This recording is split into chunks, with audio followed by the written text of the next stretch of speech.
Tonight we have the honor to been able to inviting two of the most prominent leaders from Middle East. We will start to introduce Mr. David Rubin, a former mayor from the city of Shiloh in Samaria, in the biblical heartland of Israel. He is serving today as the founder and the president of the Shiloh Israel Children's Fund. And the second guest we've been able to inviting to tonight's talk show is Mr. Mudar Zahran, who is the opposition leader of the Palestinian movement in Jordan. So let's begin with Mr. Rubin. Welcome to this evening, to this talk show where we're going to just highlight a couple of essential and crucial talking points regarding the geopolitical development of the Middle East. Give me a background information and a presentation about who you are and what you are doing right now. Well, I think you've already said several things. It's important to point out that I've been living in the biblical heartland of Israel, the so-called West Bank, in the city of Shiloh, which was the first capital of ancient Israel in biblical times. It was the capital for actually 369 years, and this was before the capital moved on to Jerusalem, where King David established his unified capital, and his son Solomon eventually built the Holy Temple, which was the center of worship in Jerusalem. And of course, it remained that way for many hundreds of years. So that's where I live, and in Shiloh, in the biblical heartland. And I've since I was wounded in a terrorist attack with my 3-year-old son some years ago, and we were miraculously saved from that attack. I have to tell you, the bullet that went into my son's head and through his neck missed his brainstem by 1 millimeter. The bullet that went into my left leg missed my right leg and enabled me to drive my automatic car to get to that ambulance. And of course the car wasn't starting, so I had no way to get away from the terrorists until finally it miraculously started as if it had never had a problem starting before. We were just really, truly blessed to get away from the terrorists. And after that whole experience, and after I got to the hospital and I was told by the public relations director there that I was the 1,000th victim of terrorism, I realized that something truly amazing had happened to us. And when the media came pouring into the emergency room because they wanted to interview me, I realized that this was, yes, a horrifying experience, but that it could be turned into something good. And that's how I ended up starting the Shiloh Israel Children's Fund, to heal the trauma of the terror victim children and to rebuild the biblical heartland of Israel that we have been amazingly blessed to return to in our times. And so as a result of that entire process, I've written 3 books, and I'm sure we'll be talking about that as the show goes on. Absolutely. Our second guest in the studio is considered to be the next leader of Jordan. His name is Mr. Mudar Zahran. Welcome to the talk show as well, Mr. Zahran. Thanks for having me. Please, who are you, and where will we see you in the future? Well, I am a Jordanian Palestinian. Not that there is really any difference between both terminologies, and not that any of these names, Qatari, Kuwaiti, Palestinian, Jordanian, Northern Yemenite in the old days, none of these names are actually true. They're all artificial names created by the imperial British and colonial French eras. Now, with the case being it, today God, I think, has chosen me, not that I was even willing or considering that, to lead the Palestinian majority in Jordan, the 88% discriminating against Palestinians in Jordan, who are told that Jordan is not their country, even though Jordan is actually, according to international law and the Faisal-Weizmann Agreement of 1919, Jordan is actually the eastern part of the British Mandate for Palestine, which was dedicated as an Arab homeland. Yeah. The fact that we are being discriminated against in our country is the reason that for the last 70 years we have been searching and bothering and terrorizing everyone involved in order to get a chunk of Israel as our homeland. And that being the case, the Palestinian ended up in need of a de facto leader and against the king through peaceful means, of course. And it ended up being me, whether I like it or not. I have not chosen that role. And the family's heritage and significance, political significance in Jordan, for example, the fact that there's an entire neighborhood next to an entire longest street in Amman called Zahran Street and Zahran area, gave us some political status with the Palestinian majority. And there I am, I find myself defending them, and eventually having to flee the country in 2010 to live as a political refugee in the UK. Since then, things have been moving forward. My presence outside has even allowed me to become more vocal against the king and his apartheid policies and discriminatory practices. And today we stand in a position where we believe that the king is very weak and his time out might be coming closer. And then we just hope our purpose is to establish a secular democratic state with zero tolerance for terrorism and fundamentalism. I am an Orthodox practicing Muslim, but again, I strongly believe in separation of state and religion. And many religious states like Israel, like even the UK, are also secular states, and this is what we're hoping to get. Then we will end up with a Palestinian majority in Jordan electing a Palestinian president, a Palestinian government and parliament, and then for the first time in 7 years we will have the Palestinian state, which would enforce one thing and only, the sovereignty of Israel over all of its soil, which we would recognize as a Jewish state.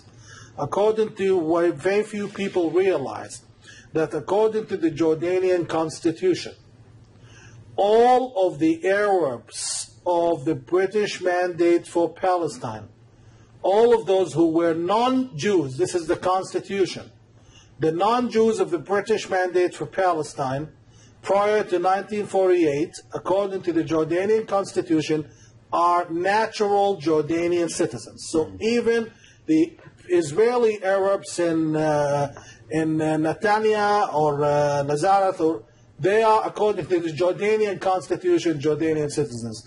So in short, we already have a state. It's only that we need to get rid of the head of state, the only non-Palestinian thing in there, who's from Saudi. Once we get rid of that, we have a state. Mm. So if we, gentlemen, take a brief look at the past 20 years where we had disastrous results numerous times of so-called peace process mandated but from international foreign countries, nations, states, on behalf of the Israeli-Palestinian people, what is your takes regarding the so-called peace process, and where are we heading, and what will the outcome be for the upcoming future? Mr. Rubin? Well, I think that we have to look at the peace process, as they call it, where it is now, okay, and where it has been. First, you have to understand where it has come from and where it may be going. I would first point out that this whole peace process started after Israel recaptured many of the biblical areas, many of the historical areas in a defensive war. In 1948, first of all, Israel's War of Independence, when Israel was first established as a country, reestablished as a nation again in its land, It was attacked from all sides by the Arab nations, vastly outnumbered by the Arab weapons, vastly outnumbered by the Arab soldiers, and Israel lost its Golan Heights, its strategic Golan Heights up in the north near Syria. Israel lost in that war Judea and Samaria, the so-called West Bank, and it also lost eastern Jerusalem, which was captured by Jordan. If you look down in the south, Israel lost the Sinai Desert and the Gaza region, which was taken by Egypt. All of that happened in the 1948 War of Independence. Yes, Israel survived, but it ended up with a tiny truncated state, which was described by the former foreign minister of Israel, Abba Eban, as being something akin to the borders of Auschwitz, referring, of course, to the notorious Nazi concentration camp, the Nazi death camp, in which 1 million Jews were killed just in that death camp alone. Obviously, he was making a point, and and he was no right winger.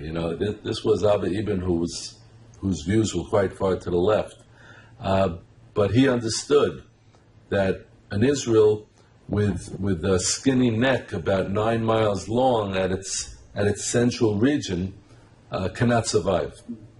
And sure enough, the Arab nations sensed that, and smelling Israel's blood, they attacked again. 1967, the Six-Day War. In 6 days, Israel recaptured the Golan Heights in the north, the strategic Golan Heights, recaptured it from Syria.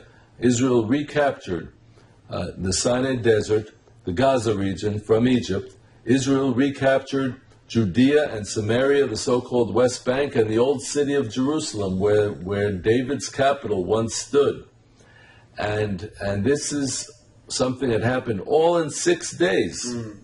And on the seventh day they rested, of course, because that was a Jewish Sabbath. So, interesting coincidence, huh? Anyhow, this is what happened in 1967. Then after 67, then the Arabs decided, hey, this isn't working. We're not destroying this country.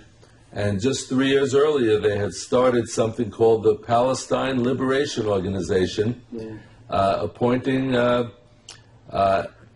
at its head in 1967 the second leader, who was Yasser Arafat.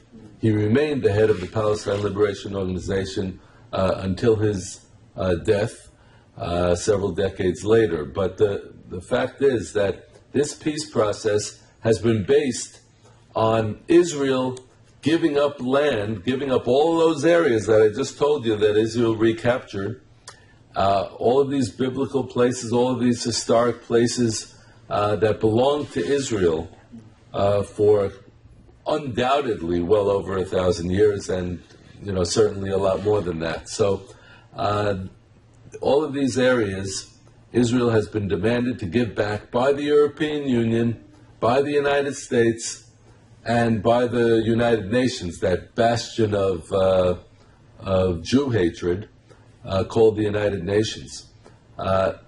There is no question that this peace process, as it has been constituted up to this time, cannot work. And what I am proposing is that we adopt a new plan and look again at the premises on which the peace process has been based, and then take it from there and try to understand why it has gone wrong, why it has not worked, and then move forward. So, Mrs. Zahran, if we're going to turn the camera on you regarding the peace process, what will you respond? What's the outcome, and how will the future generate any kind of peace between the nations that are actually has been in a state of war for the past 70 years? As these words are being recorded, today is the 29th of April, and this marks the deadline that President Obama has given the peace partners to execute and sign a peace agreement. And before that, some members of the Israeli cabinet, such as Naftali Bennett, a high-tech millionaire, multimillionaire, and a very innovative man who decided to serve his country through politics after he made his millions. This smart intelligence person also gave the Prime Minister of Israel the same date, 29th, as the deadline into, either we're not going to engage in the so-called peace process after this. Mm-hmm. Personally speaking, I take this day to celebrate because the so-called peace process has failed. The so-called peace process is a concept of illogical negotiations imposed by people who have good intentions at best, but no knowledge of the area and no concept of realism and no understanding of ideology of both either Muslims or Jews. Mm. And that's why garbage in, garbage out, this is what we have been having for the last 20 years. I care for my people, first of all, and my people, because of the peace process, whenever Israel gave up land, we ended up with either the Hamas or the Palestinian Authority, which are corrupt, thieves, terrorists, and Nazi ideologues in their own form, be it Islam or the so-called secular PLO. And now things are rapidly, I think it's God's work, rapidly things are becoming more obvious than before. We've always argued that Hamas and the PLO are one entity, and now Hamas and PLO announced that they are a unity government. Mm-hmm. So everything, the masks have fallen and everything has become clear. And here one other mask has fallen, which is the mask of the King of Jordan. The Yediot Ahronot, one of the most renowned newspapers in Israel, confirmed 3 months ago that the entire so-called peace proposal of Kerry came from the King of Jordan. He proposed this peace plan to Obama on his last visit to the U.S., and Obama bought it. He thought that the king knows what he's talking about. And what was the promise, which I've written about this extensively, that, I'm going to allow the Palestinians to live as citizens for the first time. And in exchange, he wanted $55 billion as a gift to himself. And there was everything for him to gain and everything for the Palestinians and Israel to lose. Mm. And thank God, because it's an illogical proposal, it has failed. But this time, I can confirm it's different.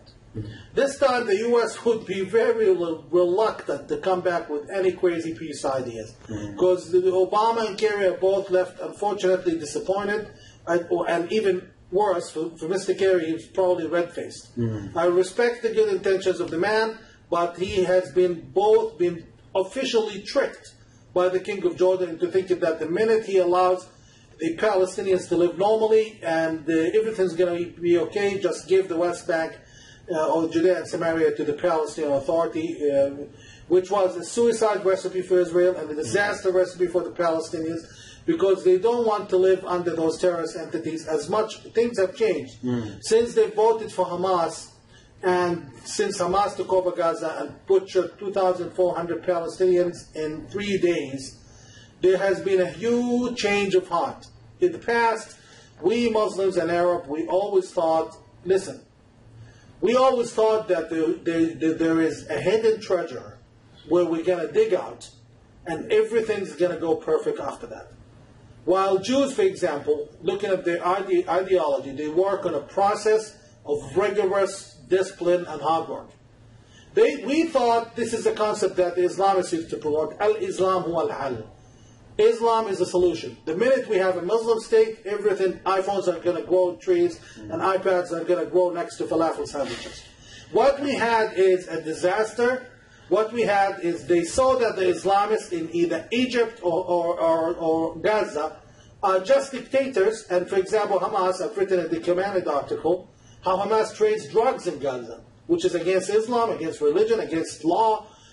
So now people are changing, and there has been studies, which is, maybe we don't have the time to discuss, showing that they have a huge change of heart. As far as my people, the majority of Palestinians in the world, they live in Jordan. 6.3 million Palestinians, people identifying themselves as Palestinians, out of 10 million people, so we are at least 63% of all Palestinians in the world. There has been two studies, one showing that only 8% would like to execute the right of return to Israel, only 8% of those, so less than 350,000 people. And then there's another cable by the U.S. Embassy in Amman where it used to work, which showed, there was leaked by WikiLeaks, that most of them would rather stay in Jordan in exchange for human rights. So things are, like reality, are hardly and harshly pushing themselves. Once we get rid peacefully, hopefully peacefully, of the King of Jordan, we will have a Palestinian state. And even without that, Israel now, thank God, there's the public national momentum is sovereignty over all of the soil of Israel. Once that is established, we're going to get rid of all these myths that have terrorized us. In short, this has been, if you count the dead bodies, the economic destruction to both people, this has been a peace that's more lethal than wars. I call it the peace of mass destruction. So if you, gentlemen, let me conclude the whole and summarize what you just said. Does Israel even have a peace partner? As I could just conclude it, it seemed that we're facing tremendous corruption and terrorist organization in front of the so-called peace process. So is Israel the only one, as the only vital partner in Middle East that could provide with peace and stability to the region, Mr. Rubin? Well, Israel clearly does not have a peace partner. Look, King Hussein, King Abdullah, notwithstanding, of Jordan, the fact is that the peace process has been operating under the same premises for about 50 years now. It's been going on the same way over and over again, and we've been expecting Israel to create a so-called Palestinian state, and it's really ridiculous. It's really a non-starter to even talking about a Palestinian state, because the fact is that a Palestinian state never existed. There is absolutely no historical proof of any Palestinian state, certainly not a Palestinian Arab or Muslim state. The fact is that the word Palestine comes from the Romans. The Romans renamed the land of Israel Palestina, actually, when they drove the Jews out of the land 2,000 years ago. And then, of course, in the next 2,000 years, there were various conquests and different empires that came and took over. But they were always colonial powers. And the only nation, as a people, that was ever sovereign in the land of Israel was the people of Israel. And, I challenge anybody who tells me, and I get Facebook messages like this all the time from these angry Arabs telling me, why don't you stop stealing our land? Why don't you stop taking our country?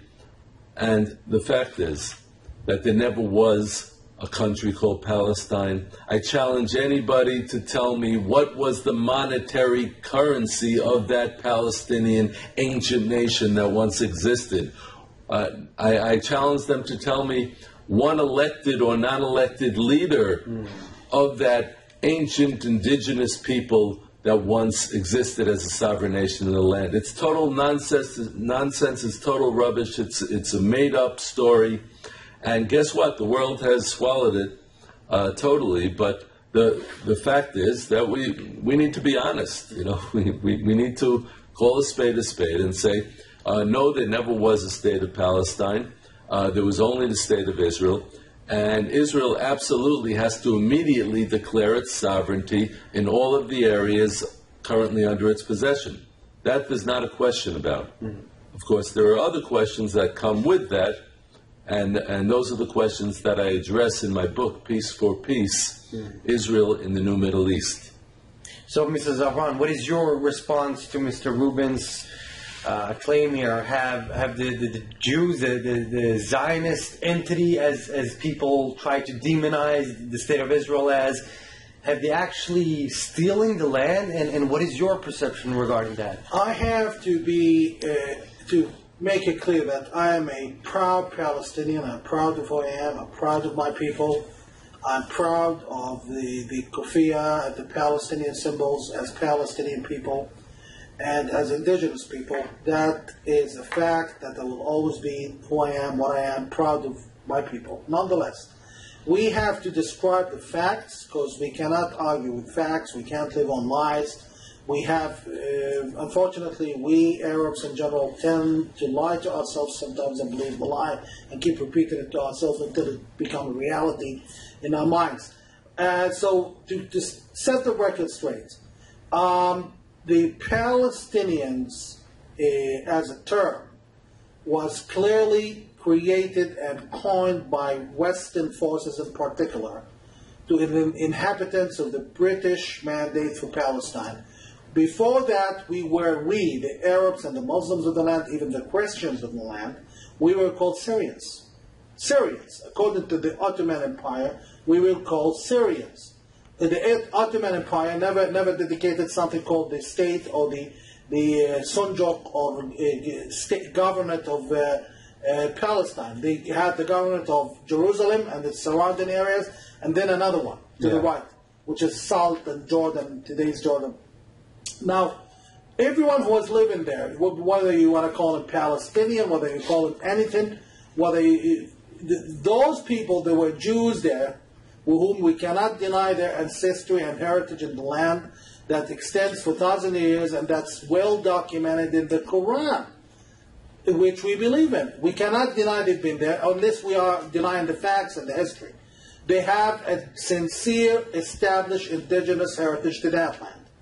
Nonetheless, there are Jews and Arabs on that soil, and they both deserve self-determination.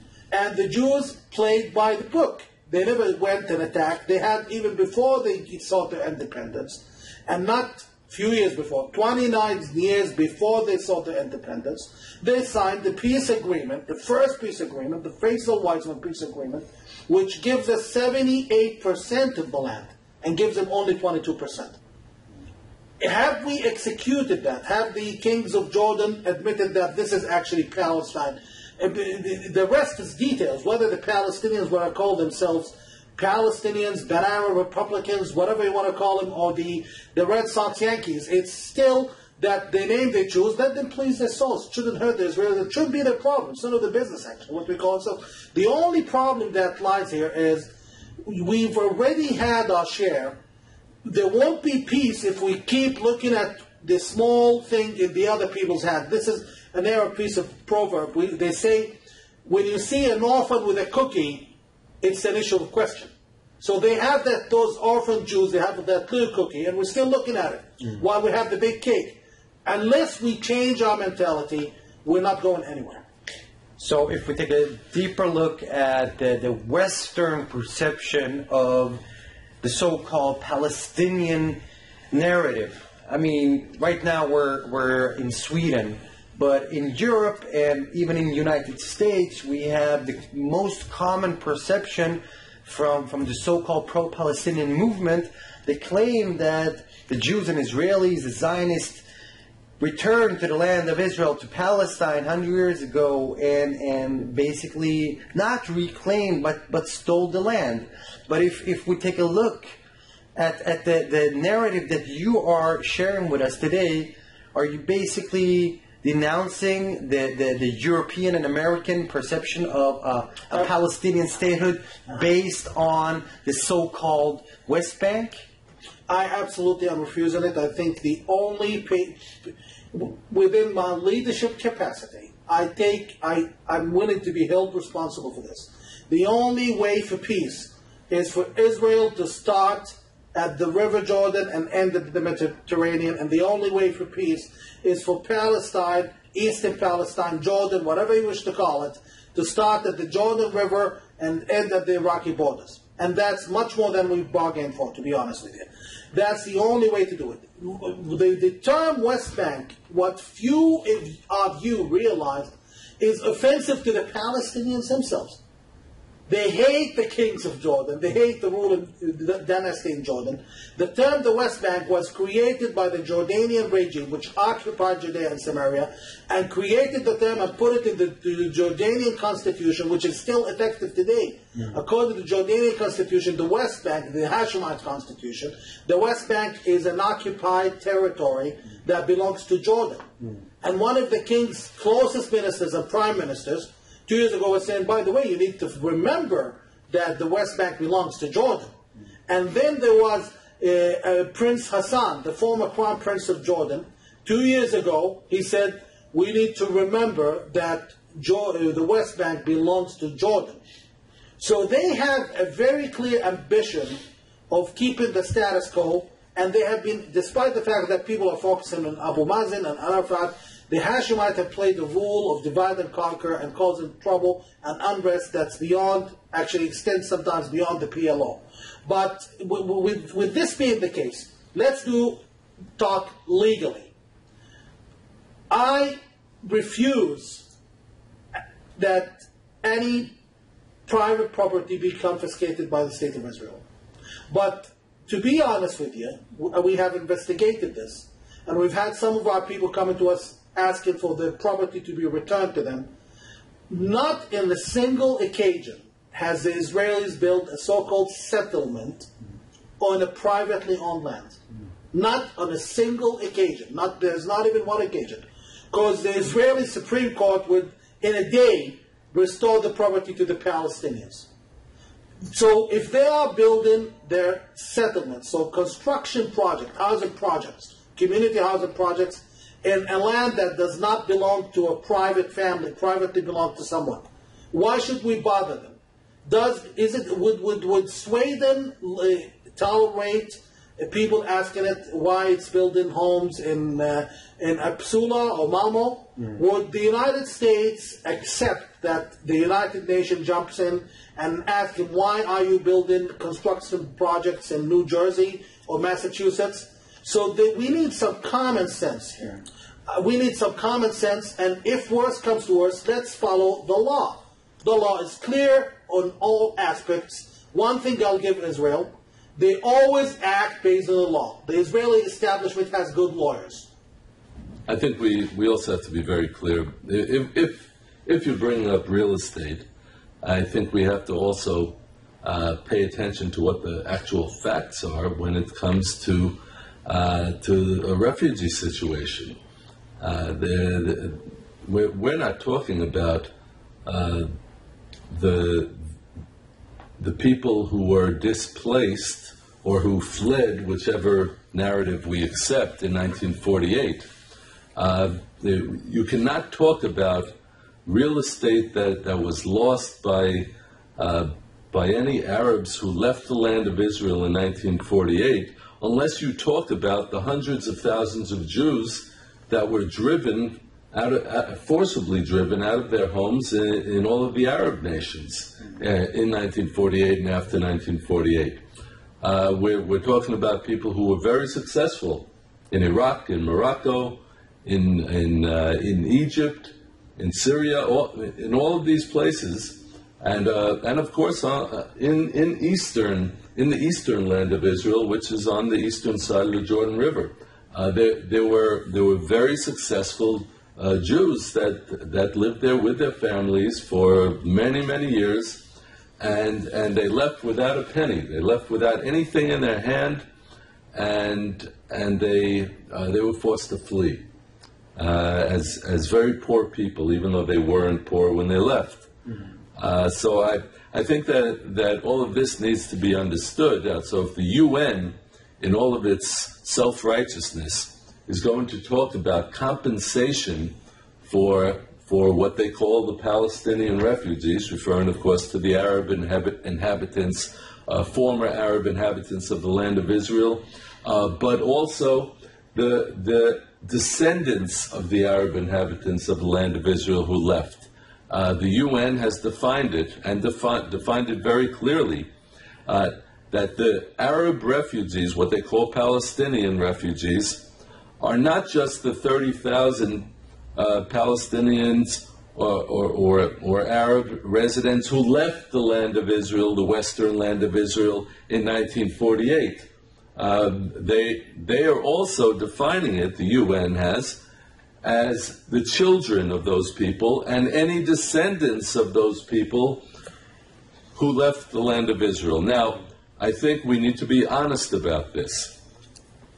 The UN has never defined the Jewish refugees of Iraq and Egypt and Syria and all of these countries as refugees.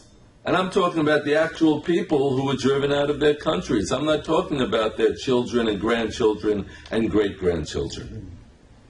And I'm afraid I have to fully agree with David in this one. Because the Nakba, or the exodus of what we Arabs define as Arab Jews, is one of the most shameful chapters of Arab history, and it's one of the most shameful and disgraceful ongoing acts of the UN by not recognizing it. But Al-Nakba as well, you have to correct me if I'm wrong, that is well a part of this, the Palestinian exodus, the Arab Palestinian exodus. Nakba refers to the so-called forced exodus of the Palestinians from the Holy Land. Yeah. And it's a lengthy discussion, but I've asked my parents, I've asked everyone who matters, I've asked my grandfather who died age above 100 just 4 years ago, and they told me that we used to listen to Sawt al-Arab, the voice of the Arab, the Egyptian channel, and we listened to things like the Jews are butchering the children, the Jewish militias are skinning men and women alive, and so on. And they're talking about all those rapes and massacres, and people were completely fleeing, running away from the massacres. And here, allow me to mention just a joke, okay? First of all, let me remind you, all of those who stayed, none of them got killed. And they are now, their children and grandchildren are becoming supreme judges in Israeli courts. They're becoming even army commanders, like the commander of the Golani, the most feared Israeli military, division. But how could you have to fill me in? How could Palestinians become Supreme Court judges in the so-called apartheid state of Israel? The whole world community is condemning the state. The whole world community is condemning the state of Israel as apartheid state. How is that possible? You definitely take me off with that question. I mean, let's do just a small comparison. The Palestinians in Jordan are 88%. They have not a single Supreme Justice. They have not a single mayor, not even one. They have not a single army general, not a single police officer, not even one. Not a single army commander above a soldier, like Maximum Kerbal. And not a single pilot. I'm not talking military pilot, not a single civil aviation pilot. If you study, become a pilot, and you're not allowed in Jordan as a Palestinian. You go study abroad, like the rich kids go to the United States.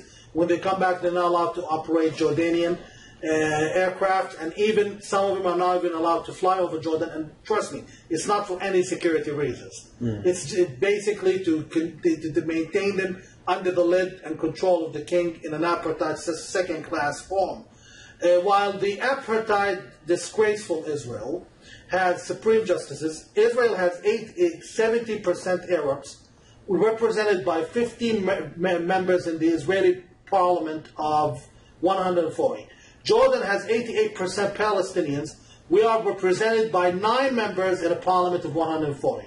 The city of Amman, a city of 5 million people, mostly Palestinians, gets 20 parliament seats, which all the king distributes to his friends and basically the East Bankers. And the Palestinians get 2 parliament members representing 5 million people. The Palestinians in Israel, the Arabs in Israel, even get...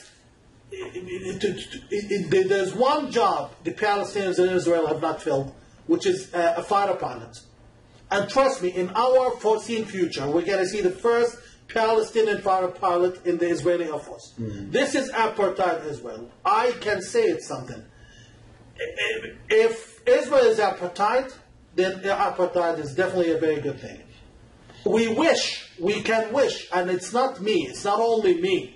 Palestinians hate Israel, they will always hate Israel, they will always despise Israel, they will always think Jews don't belong here, and Jews came from Poland, this is the country of choice. We always claim they came all from Poland. Too many Jews in Poland, obviously. And this is how we're going to think all the time. Not me, but I'm not here to lie. My people are going to think like that all the time. But God knows, scores of them told me they would rather see Israel rule in Jordan. This might sound radical, but the word, Mishan Allah Israel tijul khalasna, for Allah's sake, we wish Israel would come and set us free. I've heard it in Judea and Samaria, I've heard it in Ramallah, I heard it in Bethlehem, and I constantly hear it in Amman and read it over Facebook. So you basically claim that the Palestinians and even Arabs in the Arab world recommend or they prefer to live under Israeli governance and rule since they are... And why do you think they're so desperate to get an Israeli passport? Up until Israel changed the law because of the sham marriages taking place, most Arab children would run to marry their relatives, Arabs with an Israeli passport, to get it. If Israel is not so good to them, why are they doing the impossible to get an Israeli citizenship? So we could basically claim, we've got to put it in a summary version, this is a big deception and a big lie that's been trying to disinform people and falsifying and most of all delegitimizing the state of Israel. Sorry, allow me to interrupt them. Just give me okay. This reminds me of a piece of the Quran that says, if they see, the Quran is talking about the infidels of Muhammad, his relatives who didn't believe in him. Sallallahu Alaihi Wasallam. He said, if they see stones fallen from the sky as a punishment from God, they would say it's just clouds. The international community, if Israel puts a Palestinian prime minister and a Palestinian president,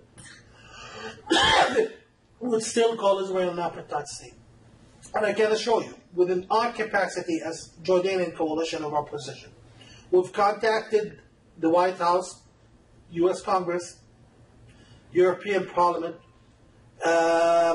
We've contacted all human rights organizations, Amnesty International, Human Rights Watch, you name it. All of the entities specialized at criticizing Israel. We've contacted every single one of them, requesting that they at least report on the discrimination in Jordan, and not on one occasion did we get a response. If it doesn't make Jews look bad, it's not interesting to most of them. And I call this, I've written about this, anti-Semitism 2.0. Now, why does this Palestinian care too much for anti-Semitism 2.0, the new version? Because it's hurting me. Because while Danny Ayalon gets arrest warrants in Europe, the King of Jordan, who just butchered 15 civilians in southern Jordan as we speak, and it was all in the media, 6 Jordanian soldiers killed in clashes in southern Jordan when they provoked civilians in the south, and those are East Bankers, not Palestinians. Why does he get to travel Europe freely as we speak? While people who fought legitimate wars, open wars, against terrorists like Hamas have arrest warrants against them. If this is not anti-Semitism, then it's the greatest comedy of all. I rest my case. Yeah. I don't need to say another word. Well, your case is my case, David. Yeah. I'll put it to you this way. Whenever Israel does well, we do well. Before the first Intifada, the Palestinians would go work in Israel and even Tel Aviv for international money standards, $100, $150 a day in those days, and go back to their towns and city in Judea and Samaria, where the rent is 1/10 of Israel, and they save the money, and those Israeli settlers live in trailers, look at the mansions of the Palestinians, and you can ask David, I went to Shiloh, his town, you look up and you see that fancy mansions area where the Arabs live. So we've done well under Israel. Israel never treated us badly. Israel never prevented me from going to Al-Aqsa, while my dad told me how when he used to go to Al-Aqsa as a young man during King Hussein, the Jordanian soldiers would stop him at one occasion, asking them to strip down and show them what they have. Has a single Muslim been banned from going into Al-Aqsa to pray on the Temple Mount? On the other hand, have you been banned from praying on the Temple Mount? Absolutely. I rest my case. So, Mr. Rubin, you are, according to me, an ardent Zionist, and you are a tremendous defender of the biblical heartland, and you are based in the city of Shiloh, the biblical city of Shiloh. In the terminology and definition of the Western world, and especially from the European Union, we could actually face huge delegitimization campaigns and demonization campaigns towards the legitimate legal rights of the state of Israel to actually have their sovereign state, including Judea and Samaria. And could you just explain further on why should Israel include Judea and Samaria and the Golan Heights, as the Western world, of course, call it the West Bank? What is the crucial and critical point that you want to reach out with when it comes to defending it and put it into the Israeli governance and administration? Well, I think the answer is very simple, and I'd like to just, before I get into it, I'd like to just refer to what Mudar said a moment ago about how it's in his interest to be good to Israel, and how it's in his interest to benefit from Israel's benevolence. I mean, Israel is a country that has returned to sovereignty in our times, and again I stress returned to sovereignty in our times. This is the country that we lived in 3,300 years ago and were sovereign in. But after we were driven out 2,000 years ago, we lost that sovereignty. Now we've come back, and we have a lot of good to share with our neighbors. If they are willing to be open to us, but the fact is that it says in the book of Genesis in the Bible, those who bless Israel will be blessed, and those who curse Israel will be cursed, and all of the nations shall be blessed through Israel. So those nations, history has shown, that have stood with Israel have done well. Such as the United States and other countries. And the fact is that we've come home to our land, and there was always a remnant of Israel, I should point out, that lived there, just as there was a remnant of other peoples who lived there. In the early part of the century, as Israel built up its economy in the land, there was this flood of Arab immigrants who came into Israel from the Saudi Arabian Peninsula, from the other side of the Jordan River, from the eastern side, and from Syria, and they came into Israel because Israel was creating an economy. I don't think it's a badge of shame to say that Jews are good businessmen. We built up a great economy. And we built up a wonderful country, an idealistic country, and when you have a winning project, everyone wants to be a part of it. Absolutely. And that's where most of the Arab population came from in Israel. Having said all that, Israel is simply asserting its right to its historic homeland. Judea and Samaria is the core of that homeland, Judea and Samaria and eastern Jerusalem, where the two holy temples stood, where King Solomon's temple was, where the second temple stood after the first one was destroyed by our enemies. And we're simply asserting our right. We're asserting our right to Shiloh, where 369 years the tabernacle, the precursor of the Holy Temple, stood, where Joshua and all the biblical figures, Hannah and Samuel the prophet, where all of them lived. Came, and Samuel grew up in Shiloh and grew up into prophecy in Shiloh and moved on to Jerusalem and appointed Saul and David as the kings. The fact is that in our times as well, Israel still has that right to the land. It's either you don't have the right or you do have the right, and it's recorded in the Bible that the land of the city of Hebron was bought. It's written that the Temple Mount was bought. It's not an accident that these things are written, in the historical books, because it's written so that we'll understand in our times that we're not robbers, that we are reclaiming what is ours. There is absolutely no question that it is Israel's land. The question is, what do we do about everyone who lives there? We know there are a lot of residents who live there who are not Israeli citizens. Some actually are friendly towards Israel, but many others are not. So what is a country to do? Right now everyone in Israel is talking about sovereignty. Since it's clear that the Hamas and Fatah terrorists of the Palestinian Terrorist Authority are not going to be our peace partners. I mean, I knew it a long time ago, but now the Israeli government is starting to understand it. So there's a lot of talk about sovereignty. What form should this sovereignty take? And should it be 60%, as Naftali Bennett has suggested, at least at this point? Should it be 40%? Should it be 80%? Or should it be 100% of Judea and Samaria, as I am suggesting? The question is, once you do that, what do you do with all of these non-citizens? If you don't give them citizenship, then maybe there would be some legitimacy to that apartheid argument. I say, give them a path to loyal citizenship. This is my Peace for Peace plan. Present an offer of loyal citizenship to those residents of Judea and Samaria who are not yet citizens. What would that plan, what would that path to loyal citizenship include?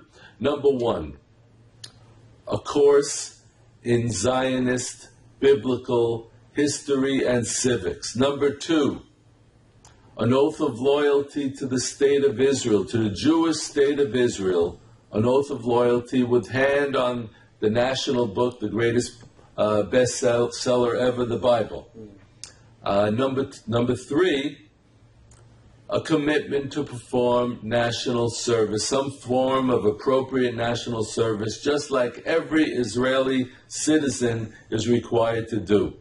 My daughter, my 19-year-old daughter, just completed, she's just about to complete her 2 years of civilian service to the state of Israel.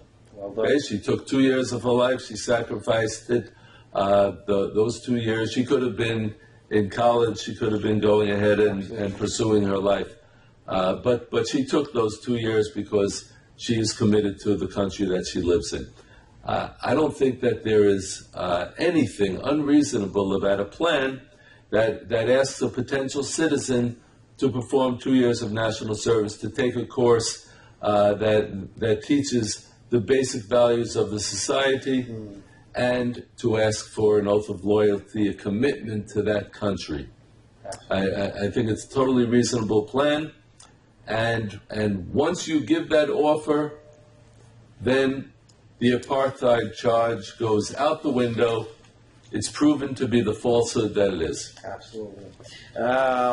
Finally, Mr. Zahran, you have been, you are a senior fellow at Gatestone Institute, and you've been actually one of the most established and prominent debaters from Middle East, and you are right now touring in Europe. Could you just briefly run through again your message to the Europeans and the Swedish and the Scandinavian decision makers regarding the Palestinian future statehood, and what is your perception? How could we solve the statehood that you're claiming to be, that shall be established in Jordan with the help of the world community, most of all from European Union and especially Sweden, that have been tremendously financing through humanitarian aid hundreds of million of Swedish crowns to the Palestinian Authority? Unfortunately, the money that the Swedish taxpayer and the decision makers give away in good intention lands in the most likely the Swiss accounts of the leaders of the Palestinian Authority. That's corrupt. We haven't seen any improvement in the livelihoods of the Palestinians, despite the fact that the Palestinian Authority is one of the most subsidized governments on planet, only next to Jordan. So Jordan, and just like the Palestinian Authority, they are black holes of international aid, and whatever's left of it is being paid into terrorism and fundamentalism supported by both governments. It's about time that they stop beating the wrong bush and barking the wrong tree, which is Israel. It's about time they stop delegitimizing Israel, asking it to cut of its own flesh in order to satisfy delusions of peace. We already have a state. They have to understand, and I think they've come to understand, the Swedish Intelligence Institute, the European Intelligence Establishment, and the CIA and the Americans, that none of the Arab dictators are now stable. None of them is immune to a revolution. The Jordanian revolution is coming sooner or later. It could be in 15 years, it could be in 1 year, but either way it's going to bring a Palestinian president in Amman. Now we need to either, the Swedes should start listening to us, should start meeting us, the secular Jordanian opposition. Same thing goes to the Israeli government, which has been trying to do the best not to get involved in the Arab Spring.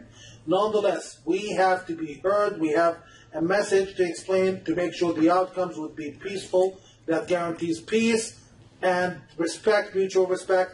And above all, the main key to peace is the full sovereignty of Israel over its soil. If we keep asking Israel to cut away from its own flesh and blood, we're not going to get peace. I'm saying this for my own interest, the Palestinian interest, not necessarily the Israeli interest. It's about time, in short, the Swedes and others start listening to reality and considering alternative options.